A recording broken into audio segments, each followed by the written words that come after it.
All right then, good afternoon, everyone. Today is August 25th, 2020.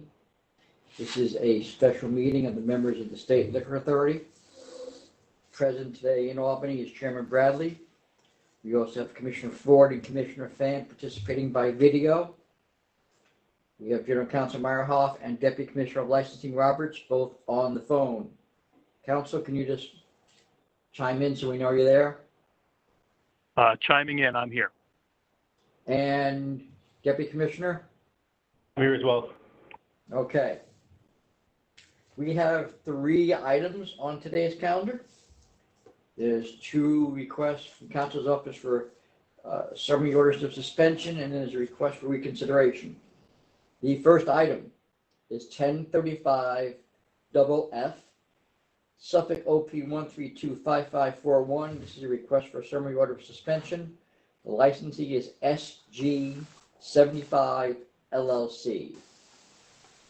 Good afternoon, members of the board. Michael Amarato from the Office of Counsel. The subject licensee, SG75 LLC, doing business as Blue Mar, to members of the authority to consider an emergency order of suspension of their retail on-premise license pursuant to 401 subsection 3 of the State Administrative Procedure Act. The license was issued on June 30th, 2020 to operate as a restaurant. The principal is Zainel Ardem. On August 22nd, at approximately 6:04 p.m., the task force, including Investigator Stravali and the Southampton Village Police Department, observed patrons online to enter the establishment without social distancing. 2 patrons were observed being permitted to enter without masks on. This was in violation of 202.43. And at least 3 patrons were standing on the outdoor dining area without masks on. 11 individuals were observed standing in an outdoor patio, at least 7 without face masks. And 2 patrons, a male and a female, were standing near the tables without masks, in violation of 202.38. Additionally, 2 employees were observed not wearing face masks in the outdoor dining area, and the tables were not 6 feet apart, as required by Department of Health guidelines, and the mask, not wearing the mask, were in violation of 202.16. The task force left, then they came back later at about approximately 7 p.m., at which time the task force observed 2 patrons standing in the front bar area with no masks on. 1 patron was standing alone at the bar. Another male was standing at the rear bar located by a booth. There was no social distancing with persons that were seated by the bar. There were 2 female patrons standing at the rear bar. They were having conversations with each other that were unmasked. 1 patron was standing at the table, and this was in violation of 202.41 and Department of Health guidelines as well. Also observed were 6 patrons who were not properly spaced at the bar, and this was not within the New York State guidelines. There was no effort to police the people standing and drinking, or the patrons and employees who were not wearing masks. Additionally, there was an underage outordered Corona beers on 2 separate occasions. They were only required to buy chips and bread, and the underage agent, who was 18 years old, was with 3 other people, and they were just required to purchase a small plate of ribs, all for the 4 people. A detailed inspection turned up so many additional issues, including fire and safety issues, were found, and it's clear the licensee does not take the duty to supervise and follow the laws seriously in any environment. Then on August 16th at approximately 12:30 p.m., the task force observed the premises being operated that much like a nightclub. There was a live DJ performing. Patrons were dancing without masks on. There was no social distancing. And again, in violation of 202.38, 202.41, and Department of Health guidelines. The tables were overcrowded with over 10 patrons. They weren't spaced 6 feet apart. And the patrons were drinking from a shared bottle of alcohol. All of these allegations were photographed and documented and part of the exhibits that are before the members. The licensee, the DJ, and the DJ staff, there was about 4 employees who were not wearing masks. In addition to all that, there was a live burlesque strip dancer on top of the bar. This was also found to be a failure to conform to the application. Nowhere noted was or authorized were they permitted to have adult entertainment. Lastly, on August 7th, the task force was at the establishment, and they observed 2 employees in the front of the premises not wearing masks. The manager was advised and was warned. Now, the public health and safety of the public is being put to risk because the licensee is permitting the very congregation issues that the EOs and Department of Health guidelines seek to prevent. The EOs and the guidelines were designed to prevent the spread of a deadly virus, and this licensee no doubt poses an imminent risk to the public, and we respectfully request that the members summarily suspend this license. Thank you. Commissioner Fan, do you have any questions? No, I have no questions. Thank you, Tom. Commissioner Ford, do you have any questions? Yes, Counsel, when did you say they were licensed again? June 30th, 2020. June 30th, 2020, Yes. like this year? Yes. Is that accurate? Because I seem to recall this place being licensed last summer. Have they been on a temp that long? I'm not familiar with the temp, Chairman. All I know is that in workflow, it indicates that the license was issued on June 30th, and unfortunately, there's no documents in CNG. There's very, very limited information available. If you want to pause, just hold on for a second. I can see what's in here.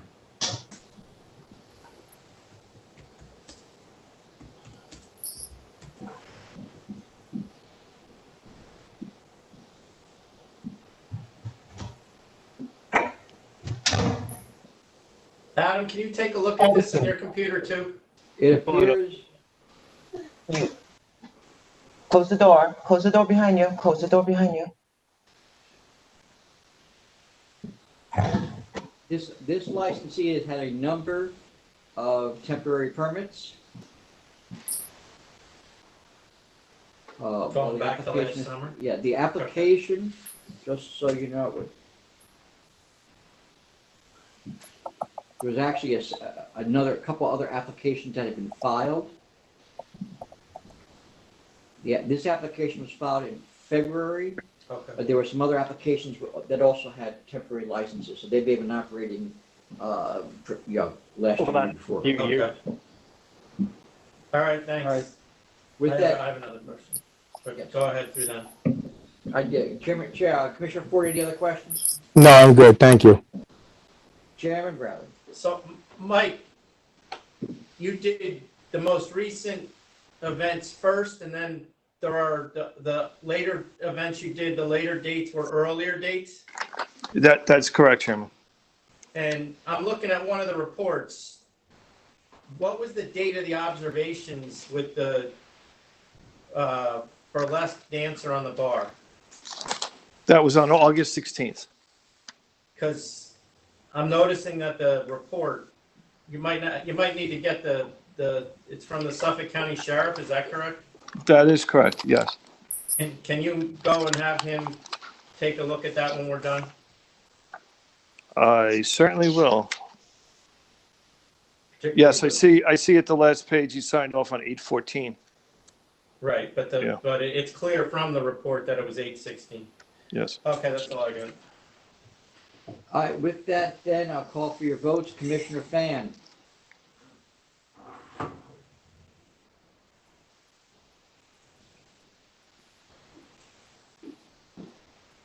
Commissioner Fan, you're muted.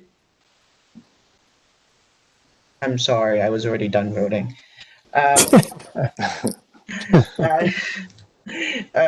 Given the overwhelming evidence presented by counsel, I find that there is imminent threat to public health, welfare, and safety, and I vote to summarily suspend this license. Commissioner Ford. I too, based on evidence provided by counsel, vote to summarily suspend this license. And Chairman Bradley. Yeah, I vote to summarily suspend. There's one, there was a warning early on. Two, the evidence is the pictures are overwhelming of the violations of the executive law. And this behavior, I believe, makes the operation of this establishment a threat to the public health, safety, and welfare at this time. All right, the next item So I vote is. Thank you. Is that Excuse me. drilling for the All full right, the board? next item. Next item is 1035 GG. This is a request for reconsideration regarding an summary suspension order issued for New York OP 1272699 Norman K. Group LLC. Yes, thank you, members. It's Gary Meyerhoff, counsel to the authority. On August 8th, 2020, counsel's office presented a case involving this licensee, Norman K. Group LLC, to the board. It was agenda number 2020-929YY. We requested an executive order related summary suspension based on multiple violations.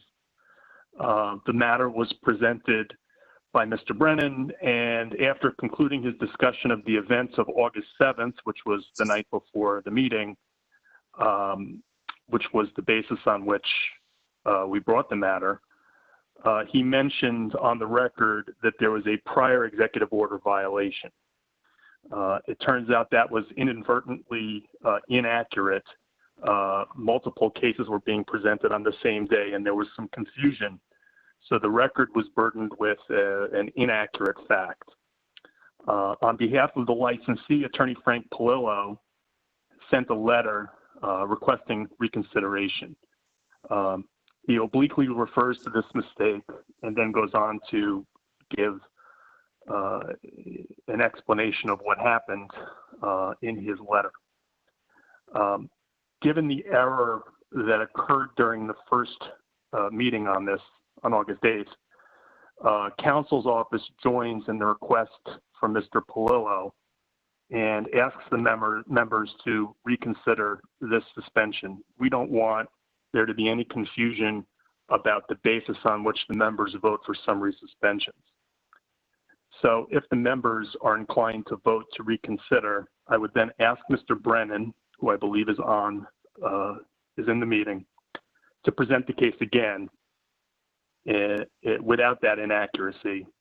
And then I will address Mr. Polillo's points in the reconsideration about the facts that are the basis for counsel's presentation to the board. Thanks. All right, with that, on the issue of the reconsideration first, Commissioner Fan. Hey, Gary, can I ask you a quick question?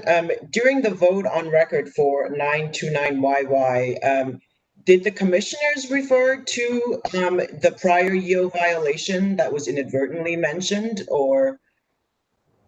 You know what, I don't know. Bill, are you on? Do you know if the commissioners referenced it in their comments?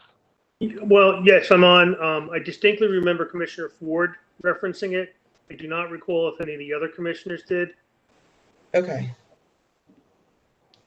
All right, then I will vote to reconsider. Commissioner Ford, on the reconsideration only. I'll vote to reconsider as well. Chairman Bradley. I'll vote to reconsider. All right then, on the merits then, Mr. Brennan. Good afternoon, Chairman Bradley, Commissioner Fan, and Commissioner Ford. Thank you for your time. William Brennan for counsel's office. I'm here today to request that the board continue a summary suspension of this license for blatantly violating executive orders 202.3, 202.16, 202.43, as well as the associated SLA guidance. The licensee, Norman's K Group LLC, DBA Last Lap, has been licensed since September of 2013. The premises is located at 74 Orchard Street, New York, New York. On August 7, 2020, investigator Valerie Jones of the EO Task Force performed an inspection of the licensed premises.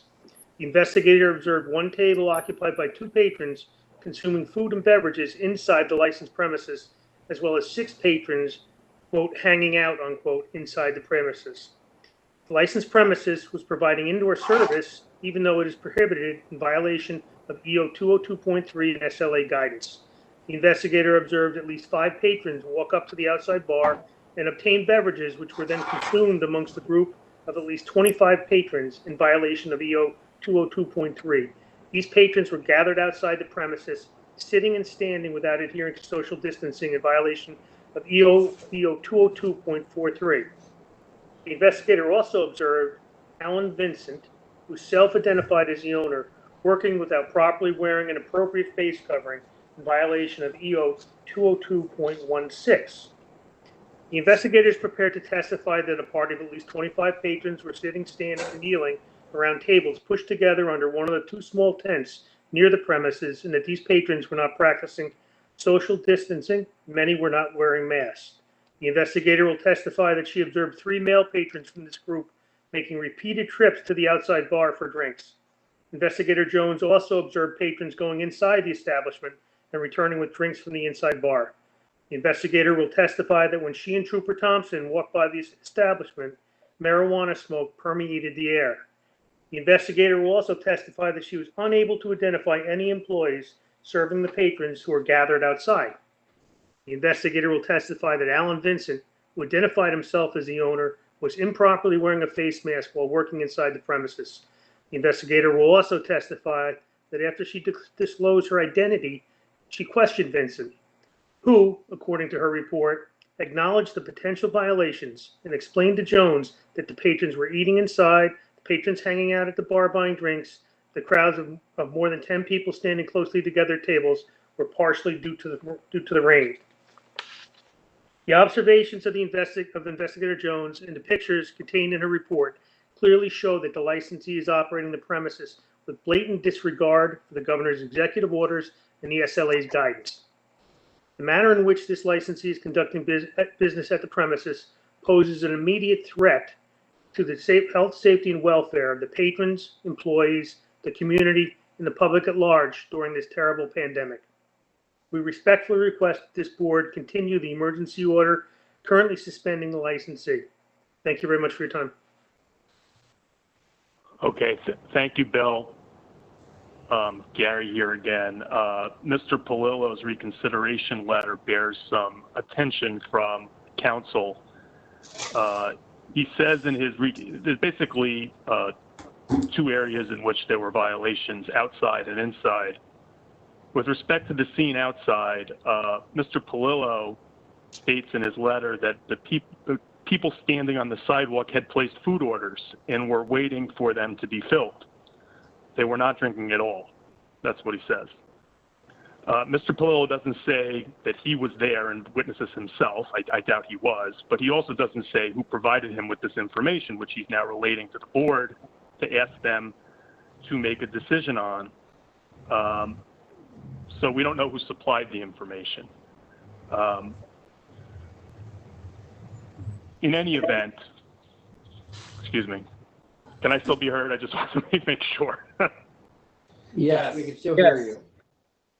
Okay. Even if what Mr. Polillo says is true, and some people were standing there out drinking, there are photos of a group huddled together under the tent. It's a violation of Executive Order 202.43 to ensure that there's no congregating 100 feet from the premises. And if there is congregating, to suspend service. There's no contention in the letter that anybody even knew what was going on out there, much less was monitoring it or making sure to suspend service if it was improper. Executive Order 202.38 also requires that tables be no less than 6 feet apart, customers wear face masks, social distance, etc. And if that's not happening, it's the licensee's obligation to continue outdoor service.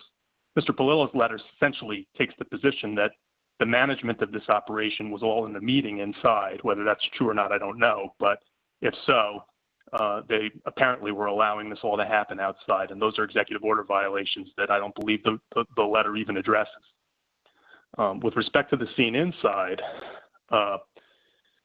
Mr. Polillo's letter contends, again, without attributing a source for any of this information, that the licensee's owners and management were assembled for a staff meeting actually reviewing the proper COVID measures as the premises had just reopened. And he says, regrettably, one of the managers was indeed eating. So according to Mr. Polillo, the investigators happened on this location at the exact time that the management and owners were talking about how to comply sometime in the evening while their place was apparently very busy. I note that the evidence we presented that Mr. Brennan repeated includes that when the owner was confronted during that actual investigation, the owner said nothing about a staff meeting. He instead offered a different excuse. He blamed the rain for all of the improper service. Mr. Polillo's letter doesn't even address the rain story. He doesn't try to reconcile it with this new story. Moreover, the pictures show a group of people standing at the bar, some of them with purses, one that apparently was ordering 10 shots to bring outside. And then in another area, 2 people sitting down and eating. It does not look like a meeting to counsel's office. But even if it was, it wouldn't matter because it's illegal to serve inside. It's also illegal, frankly, to have a self-service bar in operation. Our guidance on that does allow for circumstances where locations don't have any table service and allows, in those circumstances, some limited service at a bar. But this place does have tables outside, and in any event, the bar service is not in compliance with the guidance. The people depicted are standing close together. There are more than 5 of them. There are other aspects of the guidance that are violated. So while it's up to the board to determine if Mr. Polillo's statements are reliable and comprehensive enough to explain away the executive order violations evidenced by this report and these pictures, counsel's view is that those statements are not. And we ask that the board continue the suspension in force because we do not believe this business is operating in a manner that ensures that the public health and safety will be protected. Thank you. Commissioner Fan, do you have any questions? No, I have no questions. Thank you. Commissioner Ford, do you have any questions? I have no questions. Thank you. Chairman Bradley? No question. All right, with that, I'll call for your vote on whether or not the summary suspension should remain in effect. Commissioner Fan? Yes, given the evidence presented for a second time thoroughly by Mr. Brennan, I find that there is imminent threat to public health, welfare, and safety, and I vote to summarily suspend this license. Commissioner Ford? I still think there's enough information here on record to support a summary suspension of this license, so I vote for it. Chairman Bradley? I vote to summarily suspend the license. The indoor dining, the service at the bar, the pictures speak for themselves. I don't think there's any question that this place was operating in an illegal manner and as a result is a risk to public health, safety, and welfare. So I vote to summarily suspend. All right, then we'll move to the next item. 1035HH. Request for a summary order of suspension, Nassau AX 1322570, GYJ Corp. Thank you. Good afternoon, members of the authority. Robert Buckley on behalf of the counsel's office. The licensee, it's on this agenda item, is doing business as Sazon Ramirez, Roman numeral 241 Nassau Road, Roosevelt, New York, which is in the town of Hempstead in Nassau County. Counsel's office will bring a revocation proceeding as quickly as possible. There will be at least 15 individual charges, maybe more. And the basis for bringing such proceeding is the report of inspection on this past Sunday, August 23rd, 2020, of this licensed premises from approximately 5:40 p.m. to 7:40 p.m., which was performed by SLA investigator Stravali, as well as members of the Nassau County Police Department's 1st Precinct, Nassau County Fire Marshal's Office and the Town of Hempstead Building Department. When this license is issued at the grocery store, I submitted diagrams along with my presentation to be as a diagram that the licensee submitted. It does not indicate that there's any on-premise consumption of food. It's going to be a steam table, deli, counter, etc., kitchen, and then behind the counter, the sales counter, there's stairs going to a basement. The licensee did not indicate that, again, there's any other business except a standard deli. The licensed principal is solely Julio Ramirez, and the license was issued this past March 20th, 2020, just a few days after the state of emergency for the COVID-19 pandemic was issued.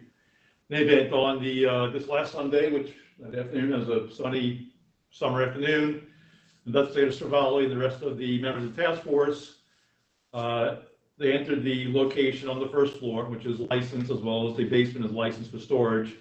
Immediately they saw that the license was not posted properly. It appears to be in some sort of plastic envelope or under plastic. Further, there was at least 20 persons inside the first floor area, none with face coverings, not even face coverings around their neck, or around their ear, or any other way that we've seen some people not wearing face covers properly. Many of them had beers in their hand, consuming beer, as well as Investigator Cervalli notes that there were 3 persons could be working at that steam table that's reflected in the diagram. The 3 women, again, none had face coverings, and there were at least 3 other employees, also including Mr. Ramirez, the principal, who again was not wearing a face covering.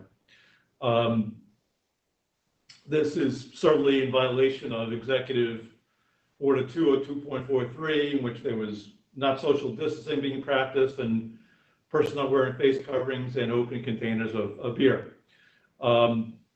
As well as Investigator Cervalli reports that by the counter there were at least three boxes of prescription drugs, Neurobion injectable vitamin B complex, diclofenac, which is an anti-inflammatory pain reliever, and amoxicillin, which is a well-known antibiotic. At some point, Investigator Cervalli and the rest of the team descended to the basement. There was a concealed room that was only to be accessed by the pressing of a button that appeared to be secreted, and it released a magnetic lock. Inside this room in the basement, there were 10 individuals drinking beer. There was a large screen TV, 3 electronic video game machines, and a jukebox, and a table, and persons again appear to be sitting there and drinking beer and watching television. As well, there was looks like a tray of ice with beer bottles inside.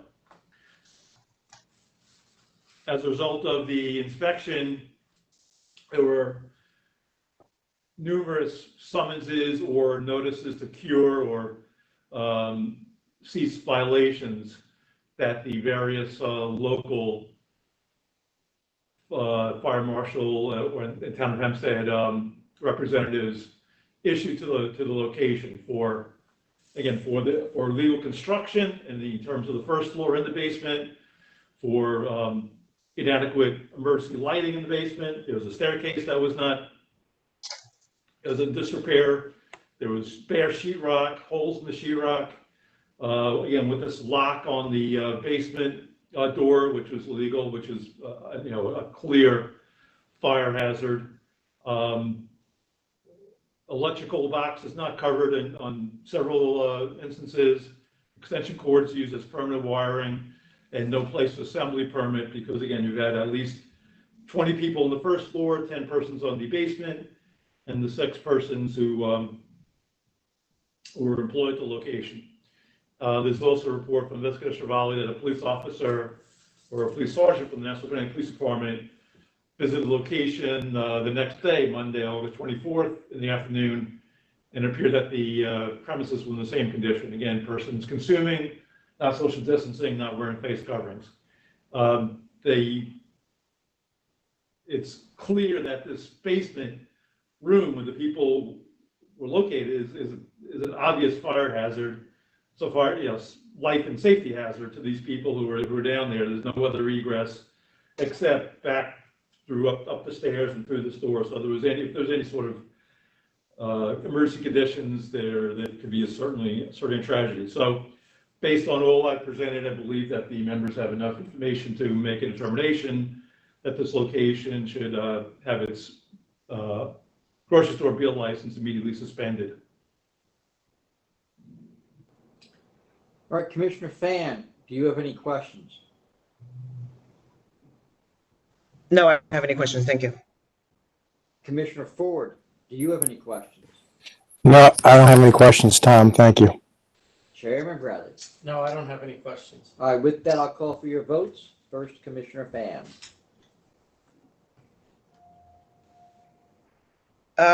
This licensee very impressively had turned his grocery store into basically a restaurant, a pharmacy, and then also a sports bar and a casino with a secret door. And he's doing all of it without any mask in sight. For sure, there's immediate threat to welfare and safety, so I vote to summarily suspend this license. Commissioner Ford, your vote. I find the behavior of this licensee to be a threat to the public health, safety, and welfare, so I vote to summarily suspend. Chairman Bradley. I also find the behavior of the licensee to be a threat to the public health, safety, and welfare. The most concerning thing to me, besides the fire trap in the basement, is there are 3 women serving from the steam plate. Not one of them has a mask on, and they're sitting there pouring food onto people's plates that they're then giving to the public. It's obvious that this licensee is not abiding, not just by the ABC law, but also by most, if not all, of the executive orders. So I vote to summarily suspend. All right, I have nothing else on the calendar. Chairman, is there anything else you want to? No, I have nothing else. Thank you all. All right, with that, this meeting is adjourned.